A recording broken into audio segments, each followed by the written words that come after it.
আজকে সকাল সকাল ঘুম থেকে উঠেই আবার পরিষ্কার পরিচ্ছন্ন অভিযান। এটা আসলে কৃষি কাজের ক্ষেত্রে দৈনন্দিন রুটিন।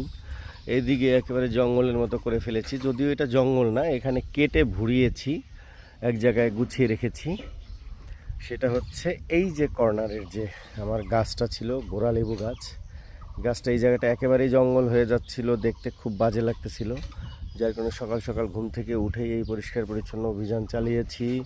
গতকালকে সন্ধ্যার দিকে আমরা মাটি কাটা শুরু করেছিলাম এই জায়গাটা ঠিক করার জন্য। দেখেন এই যে এখানে আমরা পার্মানেন্টলি আটকে দেওয়ার চেষ্টা করেছি এবং দেখলাম যে আমাদের পরবর্তী যে কাজ, আমি এখানে ঘাটলা করতে চাই পুকুরের, সেটার জন্য মাটি কেটেছি। তো যতটুকু দরকার নিচে থেকে মাটি তুলতেছি, যদিও এটা আসলে পুকুরের তলা এভাবে জায়গায় জায়গায় এরকম গর্ত করাটা মাছের ধরার ক্ষেত্রে ক্ষতিকর।